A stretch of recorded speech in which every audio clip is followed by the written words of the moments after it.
우리의 기쁜 소식은 우리 최 목사님께서 이게 이제 완전히 약을 다 잡수시고 이렇게 완전히 치유가 되는 과정이 있어오니 다음 주에 틀림없이 오셔서 하나님의 은혜 가운데 강단에 쓰실 것은 하나님의 기쁜 소식이고 즐거운 소식이 여러분 다 같이 기도하고 목사님에서 또 우리 조명희 권사님도 우리 찬양팀에 오늘 미스했습니다만은 우리 조명희 권사님도 어려운 가운데 고비로 다시 약을 복용하고 있사오니 여러분들 다 기도해 주시고 어려운 길을 잘 이렇게 극복할 수 있도록 우리 하나님께 기도해 주시는 여러분 성도들 다 되기를 이 시간도 바라고 원하고 기도합니다. 자, 우리 잠시 기도하고 찬양을 시작하겠습니다. 아버지 하나님, 우리는 주님 앞에 참으로 미약하고 힘이 없는 존재들입니다. 하오나 주님의 귀하신 특별한 성령의 능력으로 우리에게 힘을 입히사 오늘도 하나님의 거룩한 전에 우리 귀한 백성들 하나님께서 한 곳에 모아주셔서 주님 앞에 예배와 찬양과 경배할 수 있도록 도와주심을 감사드립니다. 아버지 하나님, 기도와 학기는 우리 담임 목사님, 최덕진 목사님을 하나님께서 이 시간도 강건히 붙잡아 주시고 아버지 하나님, 제가 회복 중에 있는 모든 것을 하나님께서 잘 아버지 하나님 일일이 간섭하여 주셔서 아버지 하나님 깨끗함을 치유해서 다음 주에는 아버지 하나님 강단에서 하나님의 귀한 말씀을 전할 수 있는 놀라운 능력을 아버지 저에게 허락하여 주시되 특별히 우리 조명희 권사님들 하나님께서 같은 아버지 하나님 이제 어려운 가운데 있사오니 하나님께서 하루빨리 치유 강선을 허락하여 주셔서 하나님의 귀한 아버지 하나님 백성들 다 치유하여서 다음 주에는 이 모든 나와 함께 예배하며 주님 앞에 기쁜 찬양 드릴 수 있도록 예배할수록 도와주시기를 간절히 원하고 바라옵니다.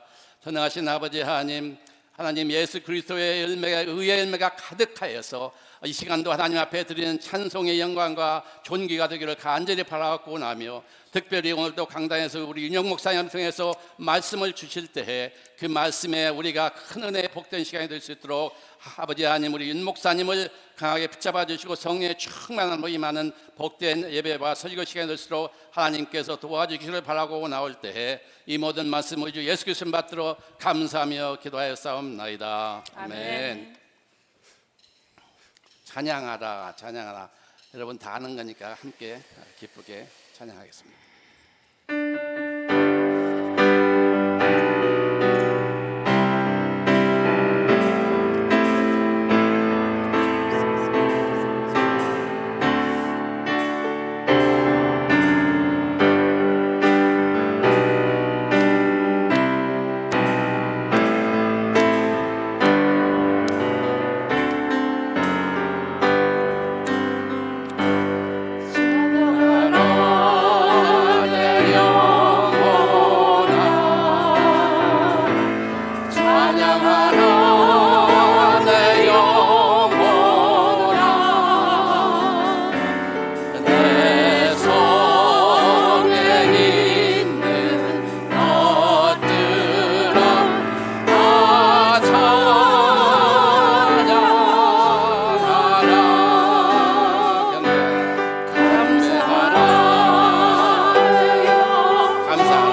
날 살아가는 동안에 나의 힘을 의지하지 말고 낙심하지 않을 것은 주께서 우리의 참 소망이 되심이니라. 성령님의 권능이 우리의 능력이 되시고 우리의 원하고 바라고 기도하는 제목이 되기를 이 시간 간절히 바라면서 우리 다음 찬양을 계속하겠습니다.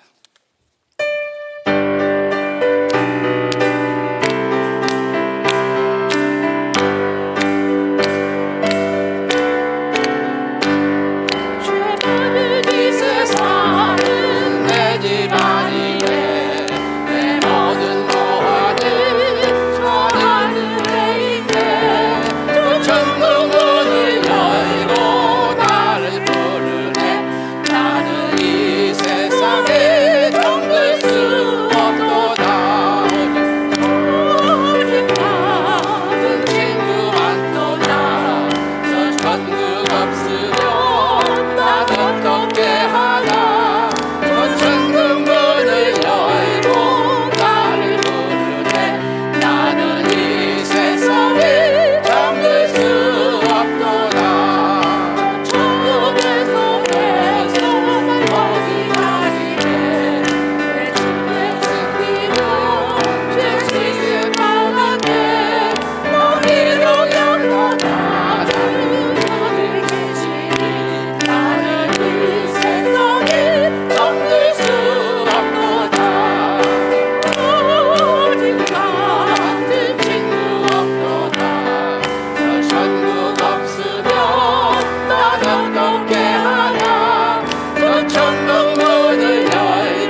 은보다 더이게 하셨네. 예수는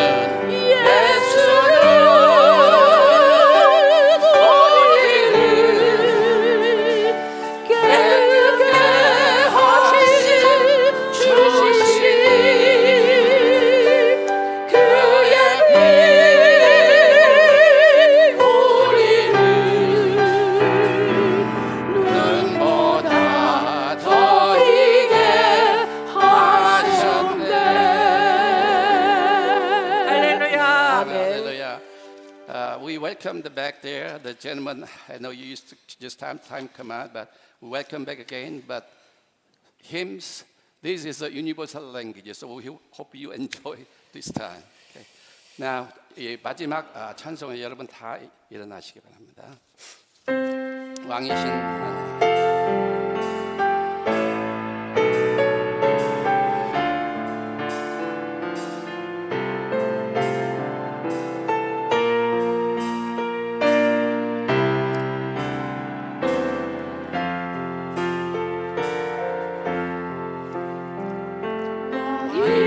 왕이신 나의 하나님, 내가 주 높이고 영원히 주의 이름을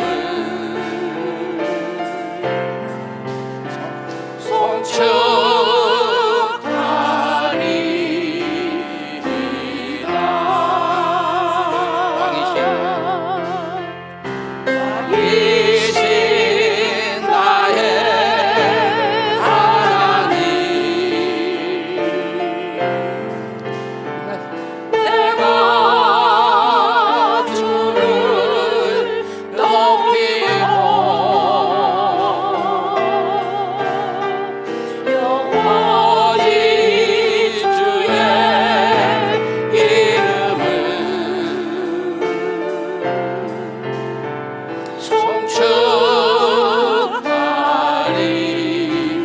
송축하리이다.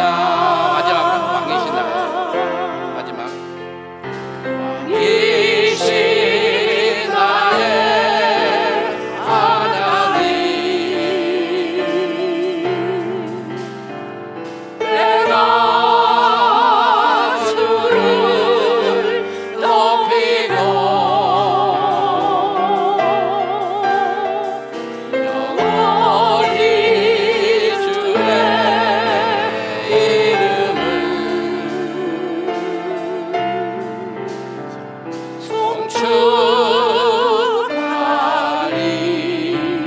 송축하리이다.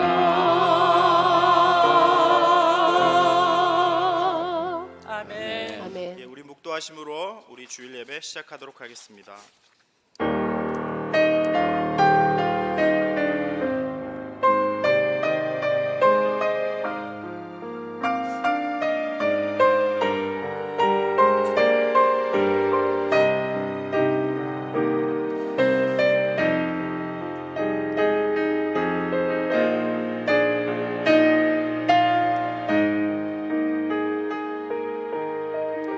할렐루야. 그의 송소에서 하나님을 찬양하며 그의 권능의 궁창에서 그를 찬양할지어다. 그의 능하신 행동을 찬양하며 그의 지극히 위대하심을 따라 찬양할지어다. 나팔 소리로 찬양하며 비파와 수금으로 찬양할지어다. 소고치며 춤추어 찬양하며 현악과 퉁소로 찬양할지어다. 큰 소리 나는 제금으로 찬양하며 높은 소리 나는 제금으로 찬양할지어다. 호흡이 있는 자마다 여호와를 찬양할지어다. 할렐루야.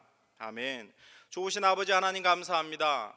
예수 그리스도의 귀한 은혜로 저희를 택하시고 구원하여 주시며 오늘은 세상 가운데 두지 않으시고 이곳에 불러서 하나님을 예배하게 하시니 감사드립니다. 하나님, 저희들의 예배를 통해서 하나님의 얼굴과 하나님의 임재를 배우는 귀한 시간 되게 도와주시고 하나님이 우리 가운데 말씀하시는 그 말씀을 듣고 저희들이 삶을 주님의 말씀 앞에 든든히 메고 세워가는 귀한 믿음의 신앙이들 다 되도록 하나님 인도해 주옵소서.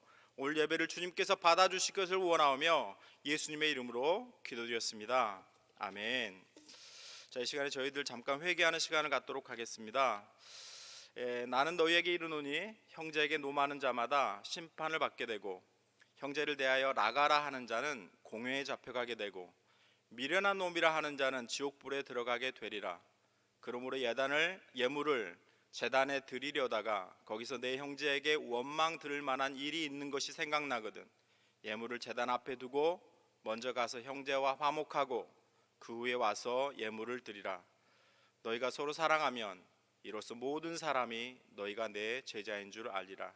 오늘 이 말씀 저희들이 읽었습니다. 신앙생활은 하나님과 나와의 관계가 있다는 것이 이웃과의 관계를 통해서 증명되고 흘러나는 것입니다. 우리 지난 일주일의 삶들을 돌이켜보면서 우리가 혹시 하나님과의 메인 관계가 있다면, 죄의 문제가 있다면 주님 앞에 회개했으면 좋겠고, 형제들과 또 원망 듣고 또 갈등한 거 있으면 이 시간에 정말 예수 그리스도의 보혈의 능력을 통해서 다시금 용서하고 회복하는 귀한 시간 될 수 있으면 좋겠습니다. 같이 기도하겠습니다. 좋으신 아버지 하나님 감사합니다. 하나님, 우리 세상 가운데 하나님 세상의 풍조를 따라서 살게 그냥 두지 않으시고 주의 말씀 가운데 우리를 부르시고 하나님 인도해 주심 앞에 진실로 감사합니다. 하나님, 그러나 저희들의 삶들과 등등들을 돌이켜 볼 때 저희가 얼마나 주님 앞에 하나님 죄의 모습으로 서 있었는지 하나님 모릅니다. 주님이 원하시는 뜻대로 살지 못하고 우리 임의로 살면서도 우리는 너무나 잘 살고 있다고 생각하며 하나님, 그렇게 살았던 우리의 죄악들을 주님 회개하오니 하나님 용서해 주옵소서. 정말 주님께서 우리에게 세상의 귀한 구원의 소식을 전하라고 하나님 귀한 능력을 주셨는데 하나님, 저희들 그 복음의 능력들을 잊어버리고 이 세상 가운데 살고 있는 우리 모습은 아닙니까? 하나님, 회개하오니 용서해 주시고 우리가 주 앞에 다시금 돌아서고 새로워지는 귀한 역사 있도록 하나님 붙잡아 주시고 주님 인도하여 주옵소서. 하나님, 우리를 새롭게 하여 주시고 하나님, 이제는 예수 그리스도의 보혈의 능력을 통해서 하나님 거듭나게 하셔서 정말 새 생명을 가지고 주 앞에 나가는 귀한 역사 있도록 인도해 주옵소서. 주님 붙잡아 주옵소서. 만일 우리가 죄 없다고 말하면 스스로 속이고 또 진리가 우리 속에 있지 아니할 것이요, 만일 우리가 우리 죄를 자백하면 그는 미쁘시고 의로우사 우리 죄를 사하시며 우리를 모든 불의에서 깨끗하게 하실 것이요. 이 시간에 예수 그리스도로 사죄한 모든 죄 사함 받은 줄 믿습니다. 아멘. 이 시간에 우리 사도신경을 통해서 저희들의 신앙 고백하도록 하겠습니다. 전능하사 천지를 만드신 하나님 아버지를 내가 믿사오며 그 외아들 우리 주 예수 그리스도를 믿사오니 이는 성령으로 잉태하사 동정녀 마리아에게 나시고 본디오 빌라도에게 고난을 받으사 십자가에 못 박혀 죽으시고 장사한 지 사흘 만에 죽은 자 가운데서 다시 살아나시며 하늘에 오르사 전능하신 하나님 우편에 앉아 계시다가 저리로서 산 자와 죽은 자를 심판하러 오시리라. 성령을 믿사오며 거룩한 공회와 성도가 서로 교통하는 것과 죄를 사하여 주시는 것과 몸이 다시 사는 것과 영원히 사는 것을 믿사옵나이다. 아멘. 자, 우리 다 같이 앉아 주시고요. 우리 찬송가 452장 내 모든 소원 기도의 제목 찬양하겠습니다.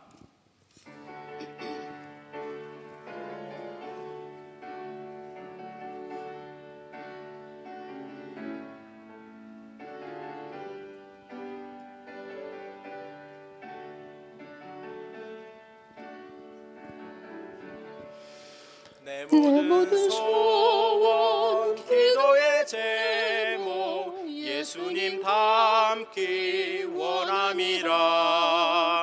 예수님 형상 나 입기 위해 세상에 보았기 잖네.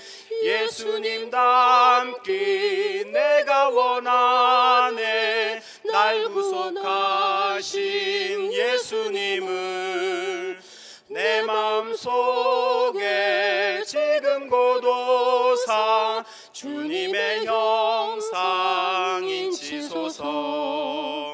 무한한 사랑 풍성한 긍휼 슬픈 자 위로하시는 주. 길 잃은 죄인 부르는 예수 그 형상 담게 하옵소서. 예수님 닮기 내가 원하네.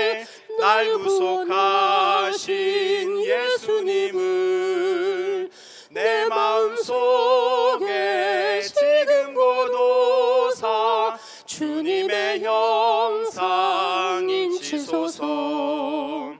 겸손한 예수 거룩한 주님 원수의 멸시 참으시사 우리를 위해 고난을 받은 구주를 닮게 하옵소서.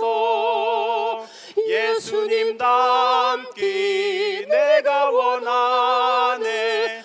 날 구속하신 예수님을 내 마음속에 지금 고도사 주님의 형 예수님 닮기 내가 원하네.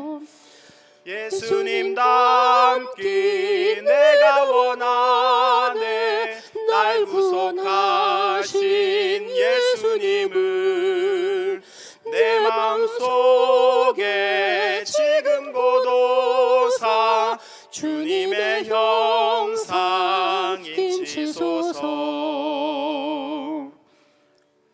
자, 이 시간에 우리 대표 기도 시간입니다. 우리 차상철 장로님 나오셔서 저희를 위해서 대표로 기도해 주시겠습니다.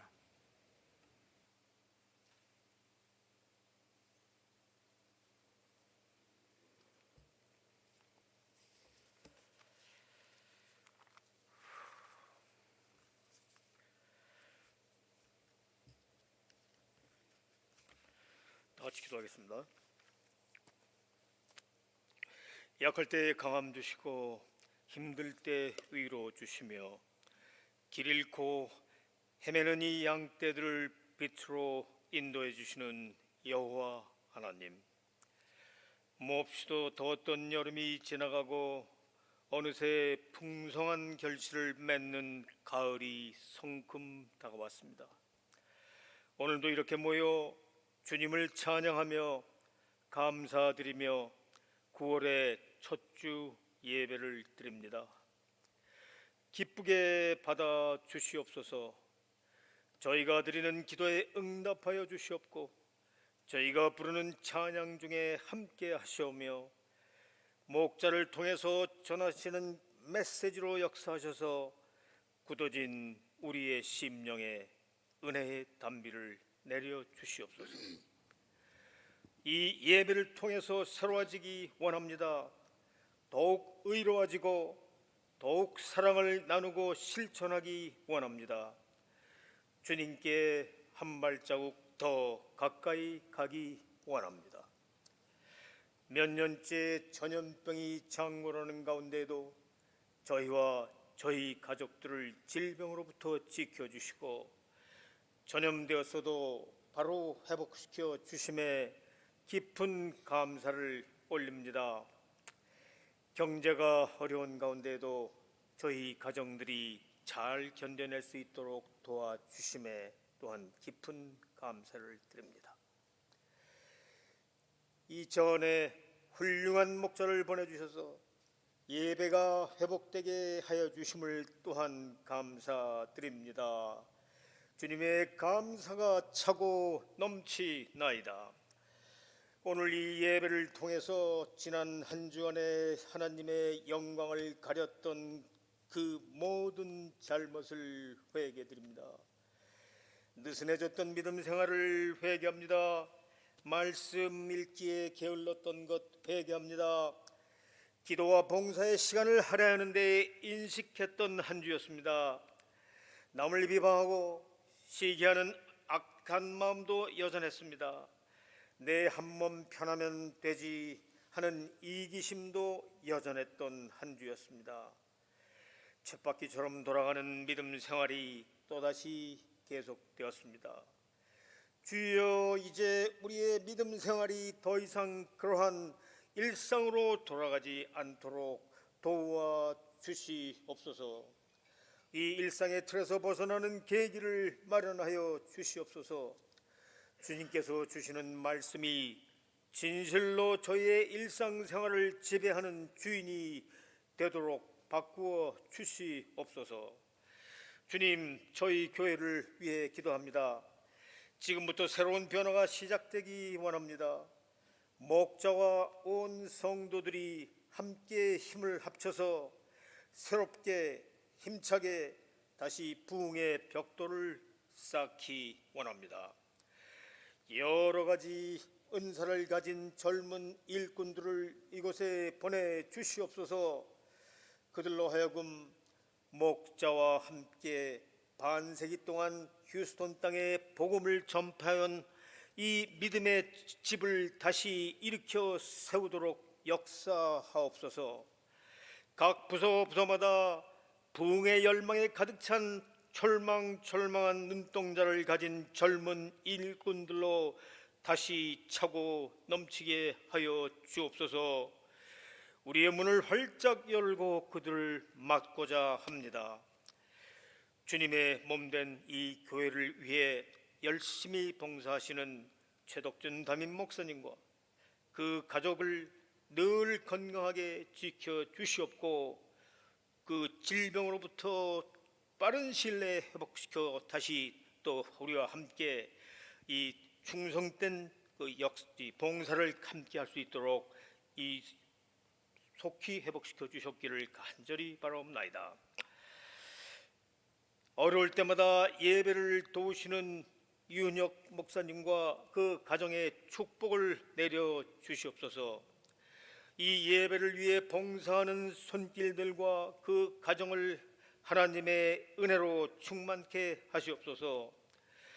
오늘의 말씀을 증거하실 주의 사자 유은혁 목사님 위에 성령으로 함께 하셔서 말씀을 듣는 우리의 심령에 풍성한 은혜의 담비를 내려 주시옵소서. 모든 영광을 하나님께 돌리며 십자가의 사랑으로 저희들을 구속하신 우리 주 나사렛 예수 그리스도 이름으로 간절히 기도드립니다. 아멘.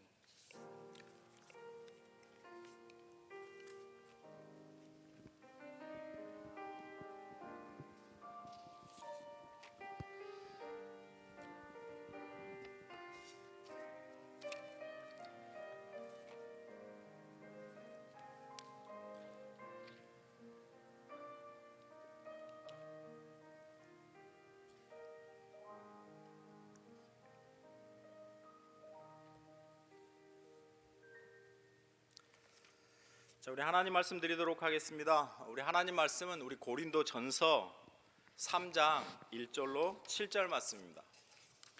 성경책 오늘 가져오셨으면 다 펴주시고 그거 이게 성경 읽고 나서 이렇게 확 덮어버리지 마시고 좀 이렇게 놔주세요. 손가락 끼듯인지 아니면 뭐 주보를 끼워 넣으셔서 우리가 예배 때 또 같이 또 읽고 할 테니까 좀 그렇게 해주셨으면 좋겠습니다. 고린도전서 3장 1절로 7절 말씀입니다. 제가 가진 신약 성경 205페이지에 있습니다. 고린도전서 3장 1절로 7절 말씀입니다. 제가 1절 읽고 여러분들이 2절 읽고 우리 서로 교독하도록 하겠습니다. 제가 먼저 읽습니다.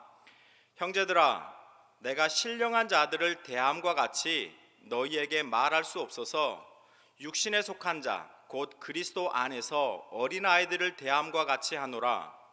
내가 너희를 저지로 먹이고 밥으로 아니하였느니 이는 너희가 감당하지 못하였음이거니와 지금도 못하리라. 너희는 아직도 육신에 속한 자로다. 너희 가운데 시기와 분쟁이 있으니 어찌 육신에 속하여 사람을 따라 행함이 아니리요. 어떤 이는 말하되 나는 바울에게라 하고 다른 이는 나는 아볼로에게라 하니 너희가 육의 사람이 아니리요. 그런즉 아볼로는 무엇이며 바울은 무엇이냐? 그들은 주께서 각각 주신 대로 너희로 하여금 믿게 한 사역자들이니라. 나는 심었고 아볼로는 물을 주었으되 오직 하나님께서 자라나게 하셨나니. 같이 읽을까요? 그런즉 심는 이나 물 주는 이는 아무것도 아니로되 오직 자라게 하시는 이는 하나님뿐이니라. 아멘. 아멘. 이 시간에 우리 특송 시간입니다. 오늘은 정용수 집사님 나오셔서 저희를 위해서 특송해 주시겠습니다.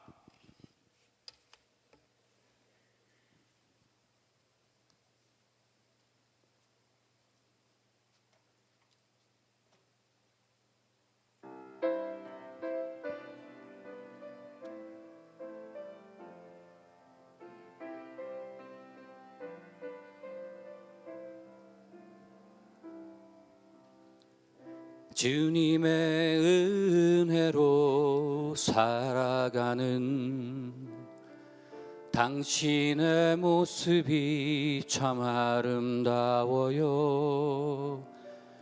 주님의 사랑을 나누어 주는 당신의 모습이 너무 아름다워요. 하나님을 감동시키고 세상을 변화시키니 당신은 이 세상에 필요한 사람, 하나님이 좋아하는 사람, 당신 때문에 어두운 세상이 사랑으로 가득 차지요. 당신 때문에 하나님께서 더욱 영광 받으시지요.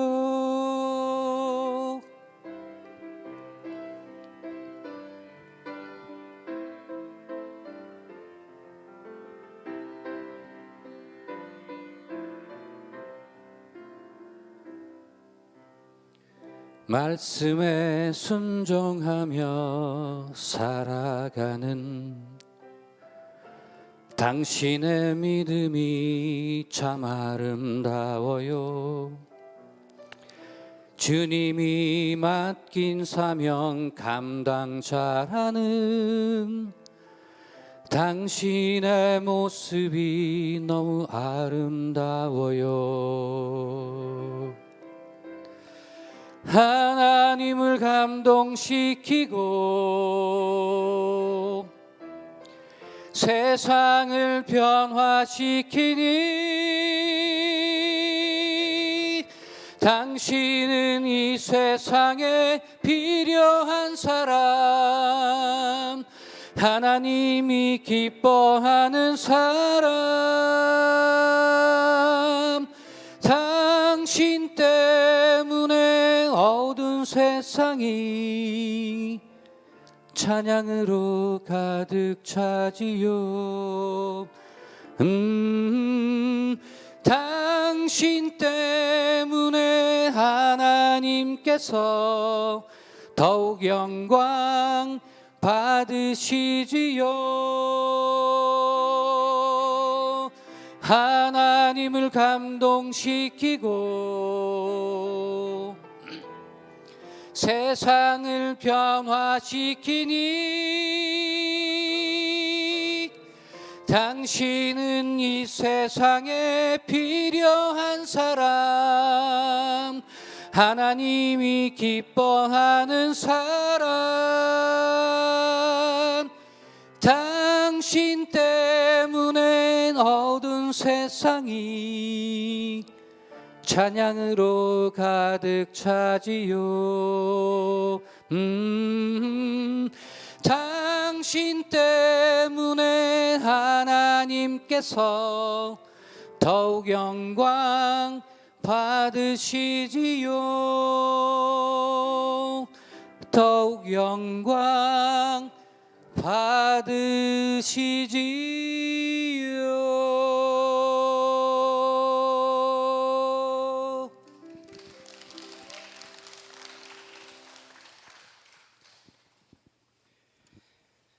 네, 감사합니다. 제가 설교를 할 때 거의 사족을 붙이지 않습니다. 앞에 제가 무슨 말을 한다거나 이런 거를 거의 하지 않고 저는 제가 온 거 준비해 온 거 한 97%, 98%를 거의 그대로 하는데 오늘은 제가 조금 사족을 붙이고 시작하도록 하겠습니다. 어느 분이 저한테 물어봤어요. 막 안수 받으신 목사님 설교하는 거 부담스럽지 않으세요? 저 이제 설교 사역을 해야 되는데 굉장히 많이 부담스럽습니다. 제가 뭐라고 이야기했을까요? 하다 보면 돼? 아니요. 목사가 설교에 부담감이 없으면 그 설교 사역 그만둬야 돼. 왜냐하면 목사는 자기 말을 전하는 사람이 아닙니다. 하나님의 마음을 알고 그 백성들의 마음을 알고 그 마음을 가지고 설교하는 사람입니다. 저는 설교를 할 때 보통 제가 이제 풀타임으로 사역했을 때는 금요일 날이면 주일 설교 준비가 거의 다 끝납니다. 아무리 늦어도 토요일 날 점심 전까지는 다 끝내요. 그리고 오후에는 계속 말씀 묵상하면서 지냅니다. 근데 가끔씩 제가 설교를 하다가 하나 생긴 게 있어요. 그게 뭐냐면 불면증입니다. 잠을 잘 자지 못할 때가 많아요. 어제도 제가 설교 준비를 잘했을까요? 잘못했을까요? 엄청 열심히 했겠죠. 다 끝났어요. 근데 새벽 2시에 제가 일어났습니다. 가지고 이제 잠을 자려고 하는데 잠이 안 오는 거예요. 아, 하나님 이게 왜 그렇습니까? 내일 또 설교하러 가야 되는데 좀 자야 됩니다. 그래서 잠이 오지 않아요. 그래서 말씀 부여잡고 또 기도하고 여러분들을 위해서 기도하다가 한 5시쯤 제가 잠들었습니다.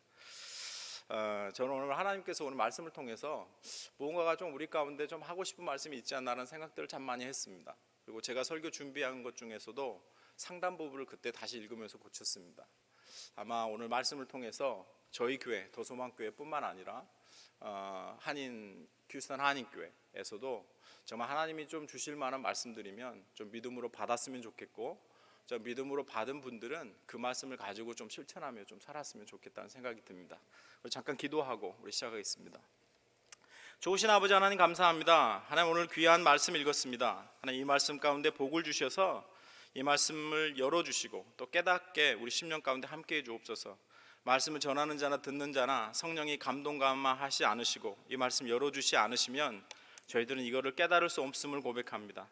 하나님 부족한 조인 주님 앞에 섰습니다. 이 말씀 깨닫게 해주시고 또 담대히 소원파한 말씀 가운데 주께서 은혜를 더하시고 능력을 더하셔서 결실케 하는 역사 있도록 하나님 인도해 주옵소서.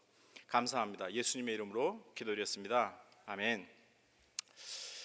신앙생활을 오래 하신 분들이라면 누구나 좀 하나님 앞에서 좀 성숙한 사람이 되고 싶다 이런 기대를 갖고 계시지 않습니까? 좀 신령하고 좀 성숙한, 오늘 제목대로 신령한 자, 성숙한 자, 이런 사람들이 좀 되고 싶은 마음들이 있을 겁니다. 그래서 하나님 앞에 좀 더 성숙하기 위해서 여러 가지 개인적인 신앙 훈련을 하면서 주님 앞에 매달리기도 하고 또 실패하고 넘어졌을 때는 하나님 앞에 그 문제를 가지고 집중적으로 기도하기도 합니다. 그리고 하나님 앞에 내 자신들을 좀 성숙시켜 보려고 말씀으로 부단히 우리를 채찍질하는 모습을 보게 됩니다. 여러분들이 신앙생활 쭉 해오시면서 어떤 분들이 신령한 사람이라고 생각하십니까? 아니면 어떤 분들이 여러분들은 성숙한 사람이라고 생각하십니까? 또 어떤 분들을 만났을 때 여러분들은 저분들은 참 본받을 만한 분이다 라는 느낌을 받으십니까? 제가 신앙생활했던 모교회는 이제 전라도 광주에 있습니다. 한 500-600명 정도 모였던 어떤 중형 정도의 교회입니다.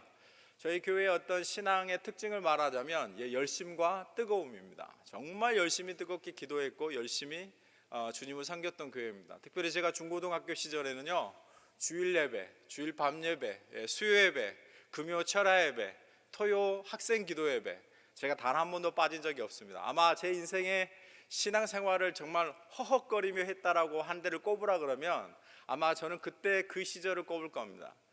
그런데 저희가 금요일 날 같은 데는 저희들이 철야 기도를 하지 않습니까? 그때는 철야 기도 했어요. 몇 시부터 시작하냐면 10시, 10시 반에 시작하면 새벽 3시 반, 4시까지 했습니다.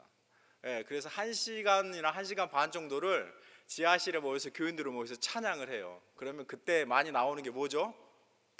북이 있어요. 큰 북이. 그러면 그걸 이렇게 뚱뚱 치면서 한다고요. 불길 같은 성시녀 이렇게. 근데 그 북을 치는 분의 모습을 보면 정말 열심히 북을 쳐요. 그리고 북을 치기 전에 다 이렇게 잡고 기도해요. 막 그 모습이 제가 학생 때 볼 때 너무 부러운 거예요. 그래서 나도 대학생이 되면 내가 분명히 저 북을 치리라 이렇게 기도하면서 그렇게 했던 적이 있습니다. 그래서 그렇게 열심히 기도했습니다. 그래서 저희들이 기도할 때 병 고침의 역사가 일어나고 방언이 터지고 그 다음에 뭐 이렇게 귀신이 쫓겨나고 여러 가지 은사들을 참 많이 경험했습니다. 목사님도 설교하실 때마다 종종 그런 말씀하셨어요. 하나님이 예수 그리스도를 죽기까지 우리를 사랑하셔서 구원해 주셨는데 우리 평생 빚진 자로 살자고, 그래서 이웃을 전도하고 헌신하였으면 좋겠다고 끊임없이 말씀하셨습니다. 그래서 저희 교회는 때를 얻었든지 못 얻든지 항상 전도하고 교회에 열심이었던 것 같습니다. 그래서 자기의 개인적인 어떤 것을 희생해서라도 교회에 어떤 것들이 있으면 기꺼이 헌신하는 그런 모습이었습니다. 근데 저희 교회에 네 분의 사역자들이 계셨어요. 그때는 전도사님 또 부목사님이셨죠. 한 분은 굉장히 말씀의 은사가 있으세요. 그래서 설교를 하시면 굉장히 감동을 주십니다. 그래서 그분을 또 좋아하는 성도들도 꽤 계셨고, 또 다른 한 분은 뭐 그런 설교의 은사는 없어요. 도대체 말씀을 하시면 뭔 말인지 잘 못 알아듣겠어요. 그런데 그 가슴 가운데 기도에 대한 소망이 있으셨던 분입니다. 그래서 그분은 새벽 기도뿐만 아니라 정확하게 밤 9시가 되면 교회에 오셔가지고 기도 제목을 일일이 차트에 적어가시면서 기도하셨던 분들이 있습니다. 그래서 기도로 정말 세계를 품었다라고 할 만큼 그렇게 기도하셨던 어떤 사역자들이 있어서 또 그분을 좋아하셨던 기도하셨던 분들이 또 있었습니다.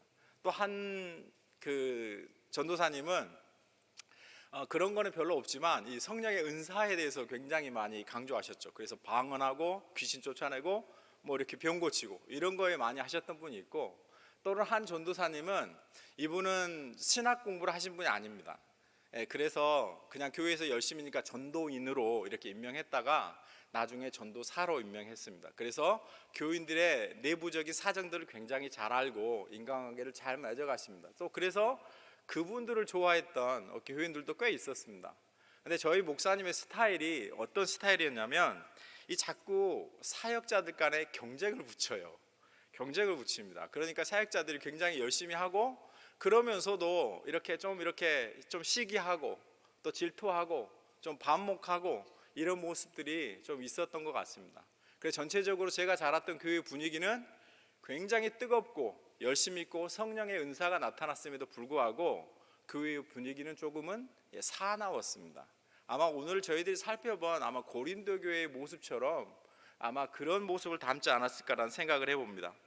오늘은 제가 말씀드린 대로 저희 모두가 소원하는 하나님 앞에서 좀 신령한 자, 어떤 성숙한 자가 되기 위해서 우리가 생각하는 어떤 신령한 자, 어떤 우리가 경험했던 어떤 신령한 자, 뭐 그런 것도 좋지만 과연 성경에서는 신령한 자, 성숙한 자라고 뭐라고 이야기하고 우리는 어떤 모습을 회복해야 우리가 과연 하나님이 원하시는 신령한 자, 성숙한 자가 될 수 있는지에 대해서 저희들이 한번 살펴보고 싶습니다. 그래서 오늘 신령한 자, 성숙한 자에 대한 어떤 기준들을 받으셨으면 그 기준들을 가지고 여러분의 신앙생활의 초점들을 조정하시고 그 초점에 맞게 더욱더 좀 열심을 냈으면 저희들이 좋겠습니다. 자, 그렇다면 어떤 사람이 성숙한 자입니까? 오늘 본문에 나옵니다. 본문 1절에 한번 보시죠. 오늘 본문 1절입니다. 같이 한번 읽어볼까요? 시작. 형제들아, 내가 신령한 자들의 대함같이 너희에게 말할 수 없어서 육신에 속한 자, 곧 그리스도 안에서 어린아이를 대함과 같이 하노라. 이 오늘 사도 바울이 고린도전서 편지를 쓰면서 정확하게 신령한 자란 이런 사람이야 라고 이야기했으면 좋겠는데 그렇게 직접적으로 말하지 않고 좀 다른 표현을 합니다. 신령한 자들에 대해서는 너희와 같이 말할 수 없어서 뭐한 자요?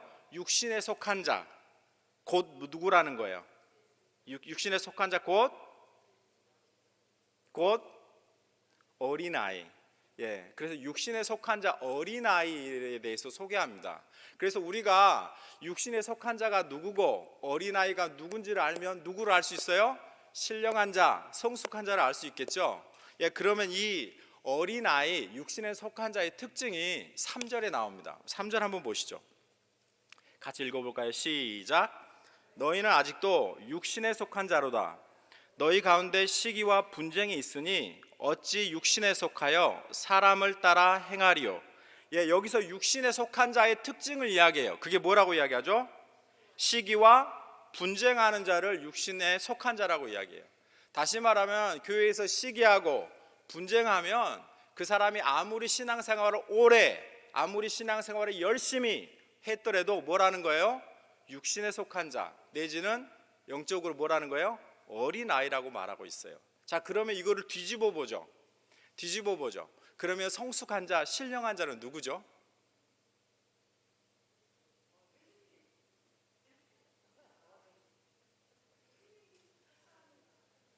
제가 엄청 어려운 질문을 한 게 아닌데 이렇게 못 알아들으시면 오늘 설교에 도통 못 알아들을 텐데, 뭐죠? 어린아이는 시기와 분쟁하는 자면 반대로 성숙되고 신령한 자는 시기와 분쟁을 하지 않는 자, 좀 더 적극적으로 말하면요, 하나 되게 하는 자입니다. 그렇죠? 하나 되게 하는 자가 성숙한 자라고 이야기하고 있어요. 그래서 영적으로 성숙한 자, 신령한 자는 시기와 분쟁이 없이 하나됨을 이루는 자입니다. 그래서 바울은 교회를 보면 뭐라고 말하냐면, 신령하고 성숙한 성도는 시기와 분쟁을 떠나서 교회의 하나됨을 이루는 게 성숙하고 신령한 자라고 오늘 성경에서는 이야기합니다. 그렇다면 여기서 질문이 생기죠. 그럼 교회의 하나됨이 뭡니까? 교회가 하나 된다는 의미가 뭐예요? 우리 자주 이런 말 하잖아요. 우리 교회 하나 돼서 합시다, 이런 말 하잖아요. 교회 하나됨이 뭡니까? 이 하나됨을 알기 위해서는 교회가 뭔지에 대해서 알아봐야 합니다. 오늘 제가 좀 고민했던 이유가 설교가 조금 어려워서 그래요. 그렇지만 제가 최대한 쉽게 설명하고, 또 우리 교인들은 워낙 또 현명하신 분들이라 잘 이해할 거로 믿습니다. 그렇다면 교회가 뭡니까? 교회를 하나 되게 해야 되는데 교회를 알아야 되잖아요. 교회가 뭐죠? 교회는 예수 그리스도를 머리로 그의 몸인 게 교회죠. 그렇죠? 예수 그리스도를 머리로 그의 몸인 이 공동체가 교회입니다. 그런데 교회의 시작은 사실 삼위일체 하나님부터 시작해야 됩니다. 삼위일체란 말 들어보셨죠? 삼위일체가 뭐죠? 성부, 성자, 성령, 이 세 하나님의 하나 되심의 교리가 삼위일체입니다. 다시 말하면 하나님은 성부 하나님, 성자 하나님, 성부 하나님 세 분의 독특한 인격으로 구분되시지만 이분들이 서로 이렇게 하나 된다는 교리가 삼위일체의 교리예요. 그러면 교회는 예수 그리스도를 머리로 그의 몸인 게 교회죠. 그렇죠? 그럼 다시 말하면 예수님과 교회는 한 몸입니다. 맞습니까? 그렇죠. 머리하고 몸이 붙어 있으니까 한 몸이겠죠. 그러면 다시 말하면 예수님은 또 누구와 하나예요?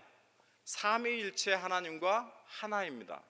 성부, 성자, 성령이 하나이듯이 우리 교회도 예수 그리스도를 통해서 삼위일체 하나님과 하나 되어지는 게 교회입니다.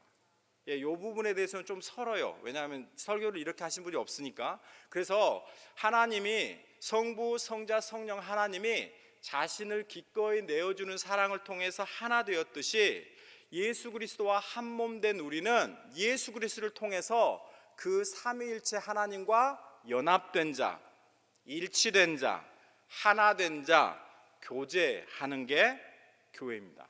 그래서 교회를 심플하게 정의하자라면 이렇게 정의했어요. 하나님과의 연합, 하나님과의 일치됨, 하나님과의 하나됨, 하나님과의 교제, 코이노니아, 이것이 바로 교회라는 말이에요. 그래서 예수님이 자신의 죽음을 앞두시고 유월절 만찬을 드십니다. 그 만찬의 자리에서 예수님이 마지막으로 제자들을 위해서 이런 기도를 하세요. 이런 기도가 요한복음 17장에 나옵니다. 한번 봐볼까요? 요한복음 17장 21절 22절 우리 한번 같이 한번 읽어보죠. 시작. 아버지여, 아버지께서 내 안에 내가 아버지 안에 있는 것 같이. 여기서 멈추죠. 아버지여, 아버지께서 내 안에 내가 아버지 안에 있는 것 같이. 무슨 말이죠? 아버지와 내가 하나인 것 같이, 삼위일체 분이 세 하나님의 한 분인 것 같이, 그 말이죠. 있는 것 같이. 그 다음에 읽어보죠. 그들도 다 하나가 돼요. 여기서 그들이 누구죠? 여기서 그들이 누구예요? 이 그들은 예수님의 12 제자들입니다. 좀 더 폭넓게 말하면 그들을 통해서 구원받을 모든 교회 공동체를 이야기합니다. 그래서 우리 모든 교회 공동체가 어떻게 되는 거예요? 하나가 돼서, 그 뒷절이 중요해요. 뭐라고 이야기하죠? 우리 안에 있게 하사. 여기서 우리는 누구예요? 삼위일체 하나님, 그 하나님 안에 우리가 있게 된다는 거예요. 예수님이 이렇게 기도하는 거예요. 그래서 교회가 뭐라는 거예요? 성부 하나님, 성자 하나님, 성령 하나님, 이 삼위일체 속에 예수 그리스도를 통해서 한 몸 된 게 교회입니다. 그래서 교회는 하나님과의 연합, 하나님과의 일치, 하나님과의 하나됨, 하나님과의 교제, 이게 교회라고 말할 수 있어요. 그래서 그 뒷절에 보죠. 세상으로 아버지께서 나를 보내신 것을 믿게 하옵소서. 내게 주신 영광을 내가 그들에게 주었사오니 이는 우리가 무엇된 것 같이 하나 된 것 같이 우리가 하나 된 것 같이 그들도 하나가 되게 하려 하십니다. 예수님이 마지막 돌아가시기 전에 교회를 위해서 하신 기도가 뭐라는 거예요? 하나님과 하나됨을 위해서 우리가 기도하셨다는 겁니다. 그래서 교회는 예수 그리스도를 통해서 하나님과의 연합, 일치, 하나됨을 이루는 게 바로 교회입니다. 그래서 우리 교회로서 우리 위치가 굉장히 영광스럽죠. 왜냐하면 창조자이신 그 하나님의 거룩함과 그 신비한 연합 속에 우리가 하나 된 존재이기 때문에 그렇습니다. 그래서 교회는 천상의 존재예요. 이 땅에 존재하는 교회의 모습이 비록 불안정할지라도 하나님이 보시는 우리 교회의 모습은 이런 수준에서 우리를 보신다는 겁니다. 저와 여러분의 가치죠. 그래서 교회에서 중요한 것은 뭐라는 거예요? 하나님과의 연합뿐만 아니라 성도들과의 연합도 굉장히 중요한 겁니다. 그래서 예수님이 이렇게 교회를 만드신 다음에 예수님을 머리로 우리를 묶으신 다음에 하시는 일이 있어요. 왜 묶으셨을까요? 그렇죠. 예수님을 머리고 우리는 그의 몸으로 왜 묶으셨어요? 왜 묶으셨냐면 이겁니다. 우리를 묶으셔서 우리가 예수님을 닮은 구원의 완성의 자리까지 키워가시기 위해서 하나님이 예수 그리스도를 우리와 묶으셨습니다. 그래서 우리가 교회에서 예수님과 묶이고 형제와 형제가 하나로 묶여서 결국 가야 하는 방향은 예수 그리스도를 닮은 성숙한 인격까지 자라가는데 그 목적이 있는 겁니다. 그래서 결국에 우리의 구원의 완성은 이 땅 위에서 우리가 교회 가운데서 참여하면서 교회를 통해서 어느 정도 이루어지는 겁니다. 그래서 가끔씩 어떤 분들이 이렇게 이야기하세요. 목사님, 요즘 교회 다니기 너무 힘들어요. 교회 안 다니고 그냥 저 혼자 예배하면 안 돼요? 답은 그렇게 해입니까? 아닙니다. 왜 그렇죠? 하나님이 우리를 예수 그리스도와 묶고 교회로 삼으셨어요. 왜요? 우리가 예수 그리스도의 인격까지 커가도록 자라가고 키워가시기 위해서 하나님이 하셨기 때문에 힘들고 어려워도 우리는 우리 구원의 완성을 위해서 지역교회에 나와서 예배하고 섬기셔야 하는 겁니다. 그래서 이 신령한 자는 뭐냐면 이렇게 말한 이런 어떤 교회의 하나됨을 이루는 자입니다. 다시 말하면 이 교회 예수 그리스도를 통해서 하나님과 하나된 이 교회의 본질을 이루어가고 지켜가는 게 영적으로 신령하고 성숙한 자라고 이야기하는 겁니다. 그래서 사도 바울이 에베소서 4장 3절에 이런 말씀을 해요. 뭐라고 이야기하냐면 성령의 평안에 매이는 줄로 성령의 하나 되게 하신 것을 지키라. 여기서 성령의 하나 되게 하는 게 뭐죠? 성령의 하나 되게 하는 거 제가 지금까지 설명했는데 성령의 하나 되게 하는 게 바로 교회입니다. 교회의 본질을 지키게 하는 거예요. 아셨죠? 그래서 교회에서 자꾸 우리 그런 말 하죠. 우리 하나 됩시다. 하나 됩시다. 이 말은 우리 모두가 목사님을 중심으로 똘똘 뭉치고 힘을 뭉쳐서 전도를 하고 프로그램을 잘해서 우리 교회를 부흥시킵시다. 이런 의미가 아닙니다. 교회에서 하나됨이 강조되는 이유는 하나됨 그 자체가 교회이고 교회의 본질이기 때문에 그렇습니다. 그래서 교회에서 하나됨을 깨는 것은 이 삼위일체의 하나님이 교회를 해하는 것이고 이것은 결코 성도들이 해서는 안 되는 겁니다. 그래서 성숙한 사람이 영적으로 신령한 사람은 이 하나됨을 지키기 위해서 헌신하고 희생하는 사람이 성숙한 자라고 성경은 이야기하는 겁니다. 그래서 교회에서는요 헌금 많이 하는 사람이 대접을 받을 수 없고 말씀을 많이 하시는 분이 대접을 받을 수 없습니다. 기도를 많이 하시는 분이 대접을 받을 수 없고 신앙생활에 연륜이 많으신 분들이 교회에서 대접을 받을 수 없죠. 왜 그렇죠? 이분들은 하나됨을 위해서 섬겨야 되는 사람들이지 이분들이 대접을 받으면 이미 그분들은 성숙한 신앙인이 아니라고 말하고 있는 겁니다. 그래서 우리 모두는 정말 모두가 다 하나됨을 위한 섬김의 자리에 있어야 된다는 말을 하고 있는 겁니다. 오늘 본문을 좀 보면요 고린도 교회가 이게 시기와 분쟁으로 나눠진 모습을 보면 굉장히 흥미롭습니다. 흥미롭다는 말은 우리도 이런 실수를 한다는 이야기예요.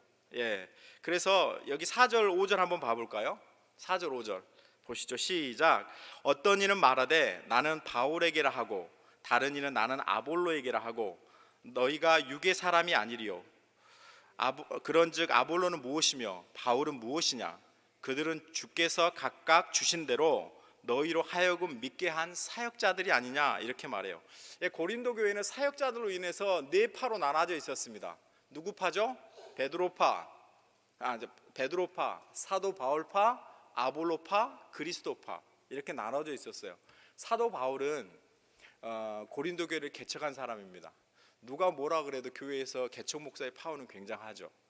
근데 바울은 사실 글이나 이렇게 그런 거는 잘 썼는데 설교가 굉장히 약했나 봅니다. 그래서 유두고란 사람이 바울이 2시간 정도 설교하니까 너무 졸려가지고 떨어져 죽는 모습까지 보게 되죠. 그래서 비록 바울은 뭐는 약해요. 말씀은 약하지만 굉장히 논리적이었고 또 그 교회를 개척한 사람입니다. 그래서 교인 중에 상당수가 나는 바울 목사님 편이야, 이렇게 했던 것 같아요. 베드로는 어떤 사람이죠? 예수님의 수제자입니다. 예수님으로부터 직접 3년 동안 제자 훈련을 받았어요. 베드로의 특징 중에 하나는 유대인으로서 개종한 사람이잖아요. 예수 믿는 사람이잖아요. 그러니까 율법에 대해서 굉장히 조금 너그러웠을 거고 유대인에 대해서 굉장히 호의적이었을 겁니다. 그래서 유대 배경을 가진 사람들은 아무래도 베드로 중심으로 모였지 않을까 싶습니다. 또 한 분의 지도자가 나오죠. 아볼로는 굉장히 성경에 능통한 사람입니다. 성경을 잘 가르쳤어요. 요즘 말로 하면 설교를 굉장히 잘했던 사람입니다. 그래서 그의 설교를 듣고 은혜 받았던 사람들은 나는 우리 아볼로 목사님이 최고야, 아볼로 목사님 좋아해, 이렇게 말했을 거예요. 나머지는 뭐라고 하죠? 그리스도파. 이 말은 나는 오직 주님만 섬겨야지, 이런 말이 아니에요. 이 그리스도파로 모인 사람은 나는 이쪽도 싫고 저쪽도 싫어, 나는 예수님 파야, 이렇게 해서 네 파로 나눠져 있었습니다.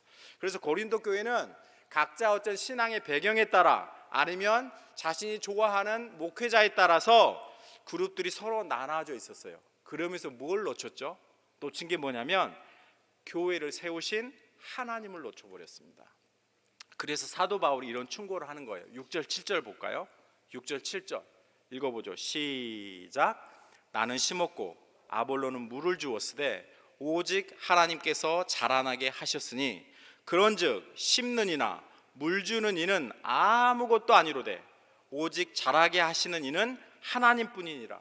이걸 한마디로 정리하면 무슨 말이에요? 한마디로 정리하면 하나님의 일은 하나님만이 하신다는 뜻이에요.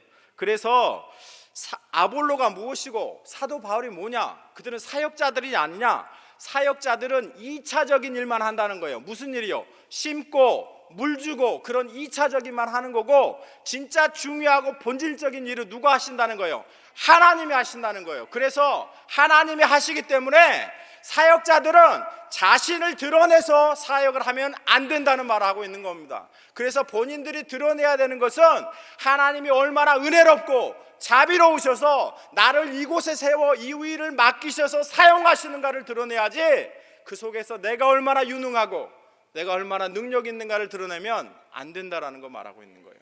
고린도 교회 가장 실패의 요인은 모두가 다 지도자들로 나누어서 그들의 유능함을 따라갔습니다. 그러면서 결국 뭘 놓쳤죠? 하나님을 놓쳐버렸습니다. 그래서 정말 영적으로 성숙한 사람은 하나님의 일은 하나님이 하신다는 시각을 가지고 뭘 하는 거예요? 교회의 하나됨을 지켜내는 사람이 영적으로 성숙한 사람이라고 말하고 있는 겁니다. 우리도 고린도의 교회 같은 실수해요, 가끔씩. 지금 저희 교회나 아마 휴스턴 한인교회는 해당 사항이 없죠. 왜냐하면 사역자가 한 명밖에 없으니까 해당 사항이 없어요. 근데 옛날 모습으로 한번 돌아가 보십시오. 예를 들어서 날씨가 춥고 추적추적 비가 옵니다. 그러면 뭘 하시죠? 수요일이에요. 그럼 뭐 하시죠? 다들 안 해보셨나 봐. 주보를 꺼내죠. 이렇게 주보를 꺼내서 오늘 말씀은 누가 전하시나 이렇게 봅니다. 그래서 오늘 말씀은 설교를 잘 하시는 우리 김 목사님이 하신다. 그러면 아유, 교회 가야 되겠네. 근데 오늘은 설교를 잘 못하는 윤 목사가 해요. 그러면 스킵, 이렇게 하지 않습니까? 작은 것이만 그렇습니다. 가끔씩 목사로서 어떤 분들을 만나면 그분들을 소개해요. 그러면서 이렇게 소개합니다. 저는 사랑의 교회 장로입니다. 저는 명성교회 권사입니다. 무슨 말이죠? 저는 사랑의 교회에서 장로로 사역할 만큼, 명성교회에서 권사로 사역할 만큼 저는 신앙이 성숙하고 사람들의 인정을 받고 있는 사람입니다 라는 말이 직접 저에게 말은 하지 않지만 그들의 마음 가운데 일부가 담겨져 있는 겁니다. 여러분 좋아하시는 목사님 계시죠? 누구를 제일 좋아하십니까? 야, 이 교인들이 안 됐어요. 최덕준 목사님 이렇게 나와야 되겠죠. 아마 저희 교회들은 전부 다 이야기했습니다. 윤요 목사님, 저는 들을 수 있어요. 예, 최덕준 목사님. 근데 한번 생각해 보십시오. 여러분이 가장 좋아하고 존경하시는 목사님 한번 떠올려 보십시오. 예, 그분들에게 정말 내세울 만한 게 있습니까? 그분들의 정말 학력이 뛰어납니까? 아니면 머리가 좋습니까? 그분들이 정말 목회를 하지 않았다면 다른 무엇라도 해서 성공했을 것 같습니까? 예, 만약 혹시 이분들이 나는 똑똑하고 잘나서 뭐라도 해서 목회 아니어도 성공했을 것 같다라고 말하는 마음을 가지는 순간 그 사람들은 하나님이 원하시는 사역자는 아닙니다. 예, 사역자 중에 똑똑하거나 잘난 사람은 없습니다. 하나님의 일은 사역자들의 능력이나 실력에 기준하지 않습니다. 예, 우리는 흔히 목사님이 좋은 신학교 나오고 큰 교회에서 목회 훈련 받고 유학도 하고 또 그 다음에 머리도 좋고 똑똑하면 훨씬 더 교회가 잘 되고 부흥할 거라고 생각합니다. 그러나 그렇지 않습니다. 우리 능력의 종 모세를 한번 생각해 보십시오. 모세가 기적을 베풀 때 항상 들고 있었던 게 뭐죠? 능력의 지팡이입니다. 그렇지 않습니까? 능력의 지팡이를 들어서 모세는 홍해를 갈랐습니다. 능력의 지팡이를 들려서 모세는 피를 물로 바꿨어요. 물을 피로 바꿨어요. 능력의 지팡이 가지고 반석을 치니까 반석에서 물이 나와서 이스라엘 백성들이 다 해결을 했다고요. 여기서 굉장히 중요한 질문이 하나 생깁니다. 모세의 지팡이는 뭘로 만들었습니까? 비싼 오동나무로 만들었습니까? 값싼 탱자나무로 만들었습니까? 어떤 나무로 만들었죠? 어떤 나무로 만들었어요? 성경을 안 보셨나 봐. 성경에는 답이 없어요. 모세의 지팡이가 뭐죠? 오동나무든 탱자나무든 아무 의미가 없습니다. 하나님이 하나님의 뜻과 계획을 가지시고 그 모세를 사용하셨고 그 하나님은 그 모세를 통해서 역사하셨다는 거예요. 모세가 지팡이를 가지고 있든 안 가지고 있든 설령 모세가 그 자리에 서 있든 안 서 있든 하나님은 그분의 뜻과 계획을 그분의 능력대로 행하실 겁니다. 누구를 들어서라도 하나님은 그 일을 행하실 수 있습니다.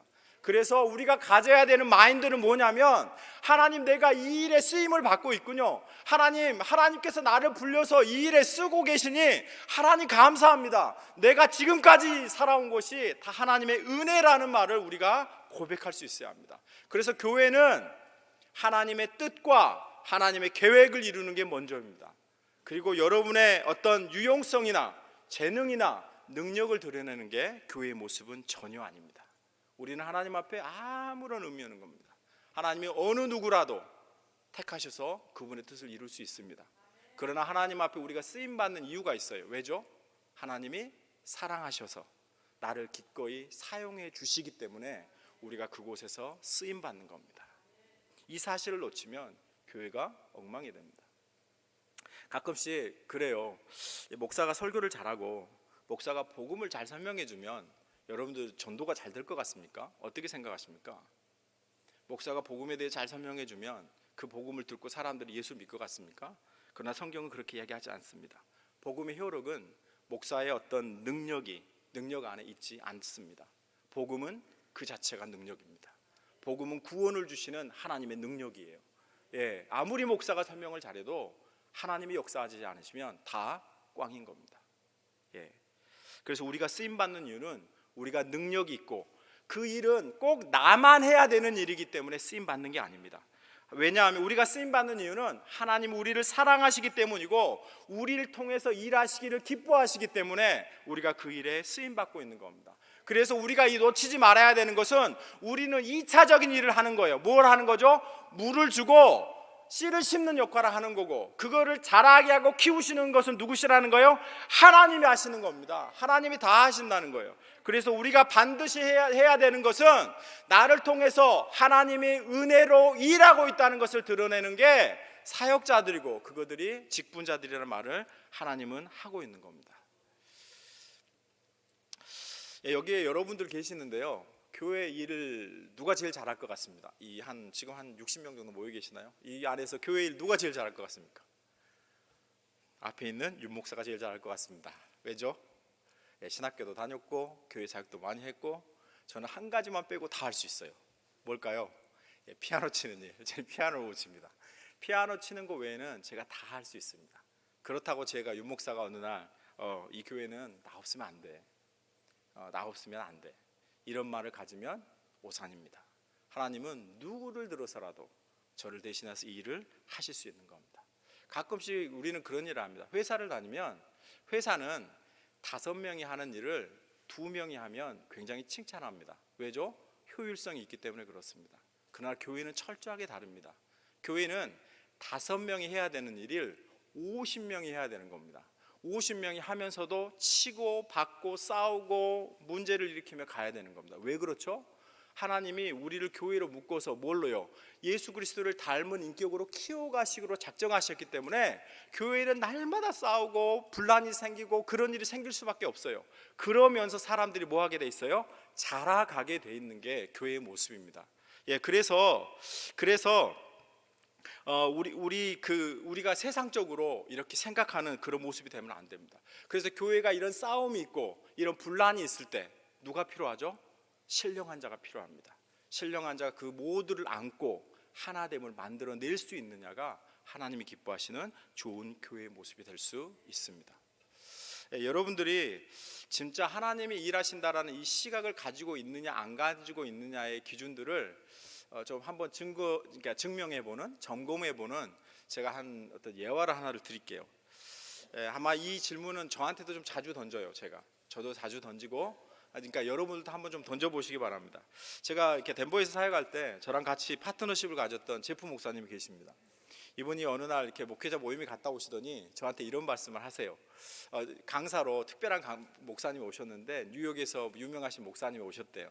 그래서 이분이 한 10년 전에 교회를 개척하셨다가 교회를 잘 성장하셨어요. 그리고 나서 이제 그곳에 오셔서 이제 간증하시는데, 이분이 교회 개척할 때부터 10년 동안 끊임없이 하루도 안 빼고 한 기도가 뭐였냐면, 하나님 이 뉴욕 지역에 하나님 부흥을 주십시오. 하나님 이 지역에 부흥을 주셔서 이 악한 죄가 넘쳐나는 이 도시가 정말 하나님의 나라가 될 수 있게 해주십시오라고 끊임없이 기도했어요. 근데 어느 날 하나님이 이 목사님이 꿈에 나타나셨대요. 그러면서 아무개 목사야, 네가 얼마나 이 뉴욕 지역의 부흥을 사모하고 소원하는지 내가 알고 이미 들었다.